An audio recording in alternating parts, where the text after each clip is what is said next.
Lee Jun, yang bergabung dengan sekolah teknik Yusung karena ia ingin menjadi jago berkelahi. Ia selalu membalas budi seorang teman lamanya yang melindunginya saat ia masih kecil.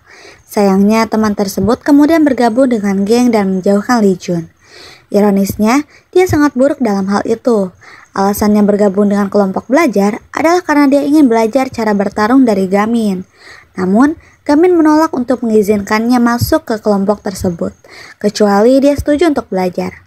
Untuk menunjukkan ketulusannya, Lee Jun setuju untuk mengikuti ujian matematika sementara yang lain mengunjungi Han Gyong di rumah sakit. Saat Lee Jun mengerjakan ujian, seorang pria lain mendekatinya dan bertanya apakah dia Gamin. Lee Jun berbohong bahwa dia memang Gamin dan dia dibawa pergi. Pria itu Jang Ho membawanya ke gudang terpencil dan berjanji akan memberinya mobil jika ia lulus ujian geng Yeonbaek. Seperti yang diharapkan, Lee Jun gagal total. Gamin dan kelompoknya kembali ke sekolah dan mendapati Lee Jun sudah pergi. Mereka melihat ujiannya dan menyadari bahwa ia berhasil, tetapi bertanya-tanya di mana ia berada. Gun Yeop datang dan memberitahu mereka bahwa Lee Jun telah diculik oleh geng tersebut. Gamin, Gong Yeop dan Jiwoo bergegas ke gudang untuk menyelamatkan Lee Jun. Sementara Sehyun dan Hiwon menuju kantor polisi untuk melaporkan masalah tersebut. Gamin dan yang lainnya tiba dan mendapati Jang Ho sedang memukuli Lee Jun karena berbohong tentang identitasnya dan gagal dalam ujian. Perkelahian sengit lainnya terjadi, dan sekali lagi Gamin menipu Jang Ho agar berpikir bahwa dia lebih kuat. Melihat Gamin dipukuli membuat Jiwoo khawatir mereka mungkin kewalahan. Namun, pada saat yang tepat, Gamin mengungkapkan strategi rahasianya dan menghajar Jang Ho hingga babak belur. Pada saat yang sama, detektif Taeman mulai mencurigai adanya korupsi di kantor polisi. Ia mempertanyakan mengapa Pihanul segera dilepaskan tanpa diinterogasi, tetapi atasannya memintanya untuk tidak melihat. Detektif Taeman juga khawatir bahwa Han Gyong mungkin dalam masalah serius.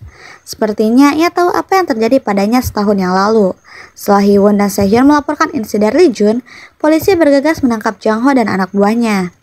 Taeman memberikan kartu namanya kepada para siswa dan menyarankan mereka untuk menghubunginya jika mereka mendapat masalah lagi. Namun, Gun Yeop pergi untuk mengejar salah satu anggota geng yang pergi setelah menyebutkan kematian ibunya. Saat situasi di sekolah memanas, Pihanul terus merencanakan cara untuk membuat keadaan semakin kacau. Sementara itu, kelompok belajar menyiapkan grup pesan dan menyambut Lee Jun. Seiring berjalannya waktu, mereka memulai sesi kelompok belajar dan terus saling mendukung. Setelah pulih, Han Gyong kembali ke sekolah dan bertemu dengan kepala sekolah. Ia menegurnya karena mengabaikan keterlibatan Pihanul dan menulis laporan resmi tentang hal itu. Kemudian, dia bertemu dengan para siswa kelompok belajar dan memberitahu mereka tentang perjalanan pendatang ke sekolah lain. Dia berharap para siswa akan belajar lebih banyak tentang cara mengelola kelompok belajar dan mengajak mereka mengunjungi sebuah sekolah di Seoul. Karena bersemangat, para siswa mengenakan pakaian terbaik mereka dan bertemu pada hari perjalanan. Sayangnya Gamin terlambat dan Jiwoo secara tidak sengaja mengiriminya nama sekolah yang salah.